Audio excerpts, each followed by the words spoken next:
আমরা এখন easy physics বই থেকে রাজশাহী বোর্ড 2021 সালের প্রশ্নটি সমাধান করাবো। তোমরা এখনও যারা আমাদের ইজি ফিজিক্স বইটি সংগ্রহ করোনি দ্রুত সংগ্রহ করে ফেলো। চলো আমরা রাজশাহী 2021 সমাধানে চলে যাই। রাজশাহী 21 প্রশ্নে কি বলেছে খেয়াল করো যে 2 কেজি ভরের একটি বস্তুকে 30 মিটার পার সেকেন্ড বেগে উপরে নিক্ষেপ করা হলো, নিক্ষেপ করা হয়েছে এবং একটি নির্দিষ্ট উচ্চতায় উঠে যায়, এটা বেগে নিক্ষেপ করা হয়েছে এবং বস্তুটির পুরো গতিশক্তি বিয়োগ শক্তির রূপান্তর হয়ে যায়।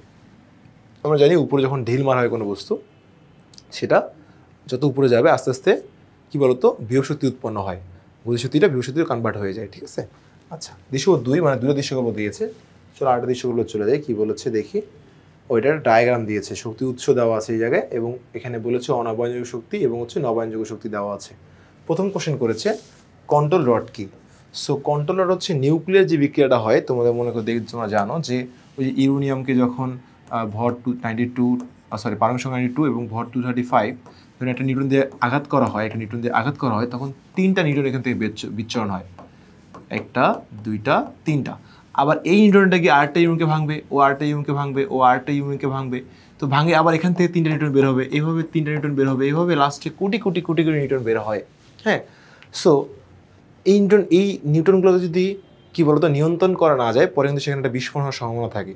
তো এটাকে নিয়ন্ত্রণ করার জন্য সেখানে কী বলতো কন্ট্রোল রড ব্যবহার করা হয়। তাহলে দেখো এখানে আমাদের উত্তরটা বলি, তাহলে নিউক্লিয়ার বিক্রিয়া নির্গত নিউট্রনকে শোষণ করে বিক্রিয়াকে নিয়ন্ত্রণ করার জন্য নিউক্লিয়ার রিঅ্যাক্টরে যে বিশেষ ধরনের রড ব্যবহার করা হয় তাকে বলা হচ্ছে কন্ট্রোল রড। ওকে, তাহলে আসি ঋণাত্মক কাজ ঋণাত্মক হয় কেন। আচ্ছা, কাজ ঋণাত্মক হয় কেন? আমরা জানি কাজ কাকে বলে, বল এবং সরণের গুণফলকে কাজ বলে, উপাংশের গুণফল, তাই তো। এখন যখন বলের বিপরীতে কাজ করা হয়, বলের বিপরীতে কাজটা হয়, তখন সেটাকে বলা হয় ঋণাত্মক কাজ। দেখো খেয়াল করো, কোনো বস্তুর উপর বাহ্যিক বল প্রয়োগে যদি বস্তুটি বলের বিপরীত দিকে সরে যায় তাকে বলা হচ্ছে ঋণাত্মক কাজ। কোনো বস্তুর উপর প্রযুক্ত বল এবং বলের দিকে বস্তুর সরণের উপাংশের গুণফলকে কাজ বলে। আমরা কাজের সংজ্ঞাটা জানি আমরা, বল এবং সরণের বিপরীত দিকে থাকলে তাহলে মধ্যবর্তী কোণ হবে 180 হয় এবং cos 180 ডিগ্রির মান হচ্ছে -1, ফলে কাজটি ঋণাত্মক হয়। অর্থাৎ তুমি বল প্রয়োগ করলে এইদিকে, কিন্তু বস্তু সরণ হলে কোন দিকে বলো তো বিপরীত দিকে। ঠিক আছে, তাহলে কিন্তু দেখো কোনটা কত ডিগ্রি বলো তো 180 ডিগ্রি, আর cos 180 ডিগ্রি মান হচ্ছে -1। যখন একটি বস্তুকে উপরের দিকে ছোড়া হয় তখন অভিকর্ষ বল নিচের দিকে ক্রিয়া করে, কিন্তু বস্তুটির সরণ উপরের দিকে হয়, তাই অভিকর্ষ বলের প্রভাবে কৃতকাজ ঋণাত্মক হয়। এখন যখন তুমি একটা বস্তুকে বল প্রয়োগ করবা, তো অভিকর্ষ বলের বিরুদ্ধে গেল, অভিকর্ষ বলের বিরুদ্ধে হইলে কি বলতো সেটা কি ঋণাত্মক কাজ হচ্ছে। তাহলে এই ধরনের কাজগুলোকে বলা হচ্ছে ঋণাত্মক কাজ। এবার আসি আমরা 3 নম্বর কোশ্চেনে, সেটা বলেছে কি বলতো, দৃশ্যকল্প 1-এ কত উচ্চতায় উদ্দীপকের বস্তুটির পুরো গতিশক্তি বিয়োগ শক্তিতে রূপান্তর হয়ে যাবে। অর্থাৎ পুরো শক্তিটাই বিয়োগ শক্তিতে রূপান্তর হবে কোথায় বলতো, সর্বোচ্চ উচ্চতায়। কারণ সর্বোচ্চ উচ্চতায় গতিশক্তি কি বলতো 0। সর্বোচ্চ হাইটে গতিশক্তি যদি 0 হয় তাহলে সম্পূর্ণ গতিশক্তির বিয়োগ শক্তিতে রূপান্তর হয়ে গেছে। কারণ সর্বোচ্চ উচ্চতায় বিয়োগ শক্তি কি সর্বোচ্চ হয় এবং গতিশক্তি সর্বনিম্ন 0 হয়ে যায়। তাহলে আমরা দেখো একটা বেগে যে নিক্ষেপ করছো 30 মিটার পার সেকেন্ড বেগে, এই যে 30 মিটার পার সেকেন্ড নিক্ষেপ করছো, তাহলে এই বেগে যদি নিক্ষেপ করা হয় তাহলে আমার দেওয়া আছে আদি বেগ কত বলো 30, শেষ বেগ 0, g 9.8, হাইট হচ্ছে কি বলতো হোয়াট। তাহলে এখানে কি মিসিং বলতো, টি মিসিং। তাহলে এইচ ইকুয়ালস টু নিক্ষিপ্ত সূত্র কি U square, H equals to UT minus half GT square. এটা মুছে দিই, এটা মুছতেছে না, যাই হোক এটা কেটে দিলাম। তাহলে H equals to UT minus half GT square. ঠিক আছে, ইউটি। তাহলে আদিবেগ 0, আদিবেগ কত বলতো, আদিবেগ পরে লিখি আমরা, এখানে আমাদের টি তো নাই, উইথাউট টি সূত্র ইউজ করতে হবে, কাটতেছে না। আচ্ছা, এটা আমাকে পুরোটা মুছে দিই। আচ্ছা, দেওয়া ছিল ইউ হচ্ছে 30, জি 9.8, হাইট আমরা বের করব, আর হচ্ছে কি বলতো কি ছিল ভি ইকুয়ালস টু 0। তাহলে কি টি মিসিং সূত্র কি বলতো, v square equals to u square minus 2gh।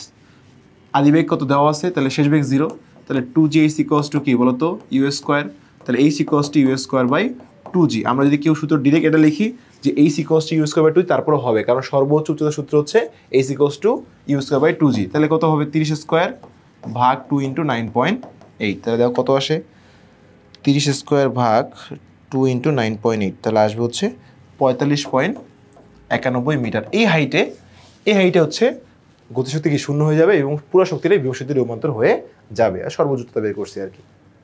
তো দেখো আমাদের বইয়ে কি বলে দেখি, তো বইয়ে দেখো, বইয়ে সেমভাবেই করা আছে হোপ। হ্যাঁ দেখো 45.92 যে আমাদের AC = U²/2G।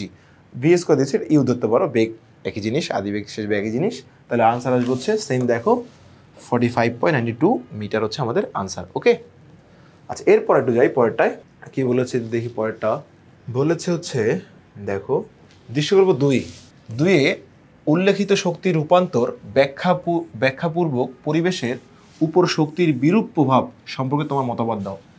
তার উদ্দীপকে যে শক্তির কথা বলা হয়েছে, কোন শক্তি বলো তো দেখি।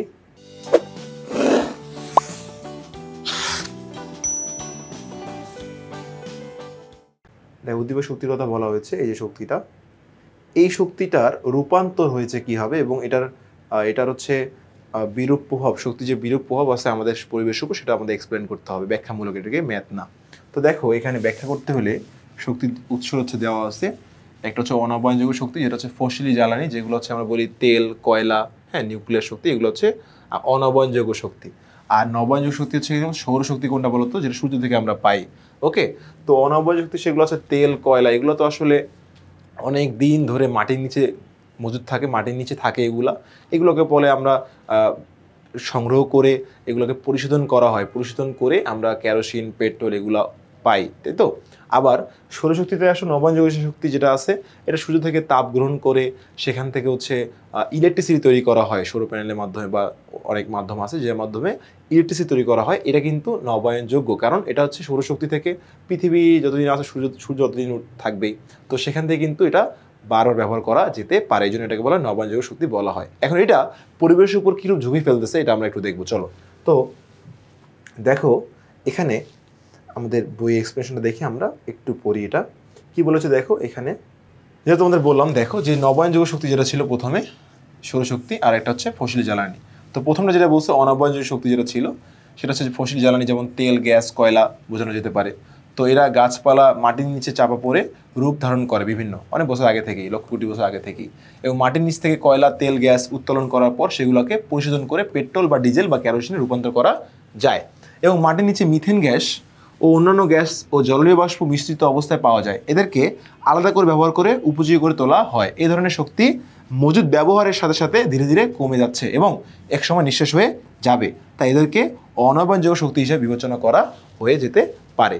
এখন এটা হচ্ছে আমরা অনবায়নযোগ্য শক্তির এক্সপ্লেনেশনটা করলাম, এখন আমরা নবায়নযোগ্য শক্তির এক্সপ্লেনেশনটা করব, তারপরে আমরা বিরূপ প্রভাবটা লাস্টে বলবো। অপরদিকে সূর্য থেকে পাওয়া যায় তাপ থেকে প্রতি বর্গ কিলোমিটারে প্রায় হাজার হাজার মেগাওয়াট শক্তি উৎপন্ন করা যেতে পারে। এবার দেখো খেয়াল করো এরপরে কি বলছে। এরপরে বলা হয়েছে দেখো এগুলো থেকে, এই তাপগুলো থেকে, আলোক শক্তি থেকে কি করা হয় বলো তো, আলোক শক্তি থেকে, সূর্যের আলো থেকে তাপ শক্তি রূপান্তর করা হয়ে থাকে এবং সেখান থেকে বিদ্যুৎ শক্তি রূপান্তর করা হচ্ছে সোলার প্যানেলের মাধ্যমে। এই ধরনের শক্তি ব্যবহারের সাথে সাথে শেষ হয়ে যাওয়ার কোনো ভয় নেই, কারণ সূর্য সবসময় আছে।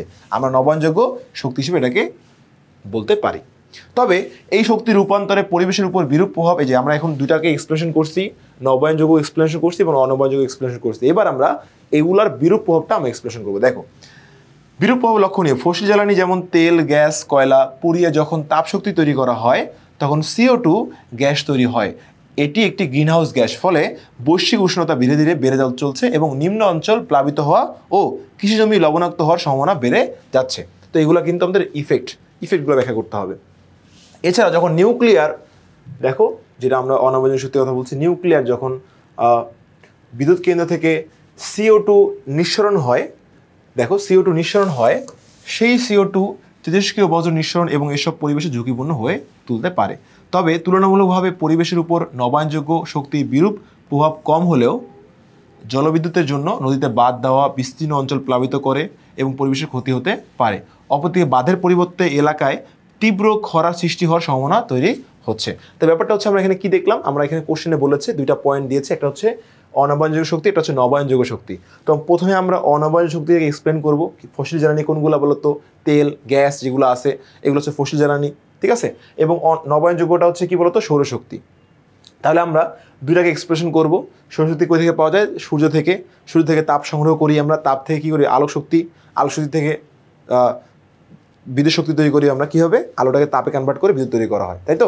তাহলে এখন খেয়াল করো এই জিনিসগুলো আমরা এক্সপ্রেশন করবো। এবার বিরূপ প্রভাব কি, অনবায়নযোগ্য শক্তি যেগুলো আছে মিথেন গ্যাস থেকে বলো, বা যেগুলো আছে মনে করো তেল, এই যখন পুড়ে তখন কার্বন ডাইঅক্সাইড বের হয়, কার্বন ডাইঅক্সাইড বের হওয়ার কারণে পরিবেশের মধ্যে একটা কি বলতো কার্বন ডাইঅক্সাইডের একটা ঝাপসা তৈরি হয়, মানে একটা গোল কি বৈশ্বিক উষ্ণায়ন যেটা বলি আমরা তৈরি হয়। এর কারণে কিন্তু পরিবেশের তাপমাত্রা বেড়ে যায়, ঠিক আছে, এটার পরিবেশের একটা ইফেক্ট। আর নবায়নযোগ্য শক্তির ইফেক্ট কম, তারপর আমরা বলতে পারি এটাতে যখন ওই যে জলবিদ্যুৎ তৈরি করা হয়, জলবিদ্যুৎ নদী থেকে পানি দিয়ে, তখন বাঁধ ব্যবহার করা হয়, বাঁধের কারণে পানি উচ্চতা বেড়ে যায়, এই বিভব শক্তি থেকে শক্তি তৈরি ইলেকট্রিসিটি তৈরি করা হয়। তো যখন পানি উচ্চতা বেড়ে যায়, একপাশে বাঁধ দিয়ে দিলাম, পানি এখানে এসে হাইট বেড়ে যাচ্ছে পানির উচ্চতা, তো আরেক পাশে কিন্তু পানির জোয়ার ভাটা তৈরি হচ্ছে, ওই অঞ্চলে কিন্তু পানি শুকিয়ে যাচ্ছে। এবং যেখানে পানি বাঁধ হয়ে গেল দিলাম আমরা, সেখানে কিন্তু বিভিন্ন অঞ্চল প্লাবিত হওয়ার সম্ভাবনা থাকে। তো এই কারণে হচ্ছে এটাও পরিবেশের উপর ইফেক্টেড। তো এই জন্য আমরা প্রথমে দুটো এক্সপ্লেনেশন করব, নবায়নযোগ্য শক্তি এবং অনবায়নযোগ্য শক্তি এক্সপ্লেনেশন করব, করার পর এরপর আমরা ইফেক্টগুলো লিখে দিব, তাহলে আমরা ফুল মার্ক পাবো ইনশাল্লাহ। তো আশা করি তোমরা এই বোর্ডটা বুঝতে পারছো। ইনশাল্লাহ নেক্সট পর্বে দেখা হবে।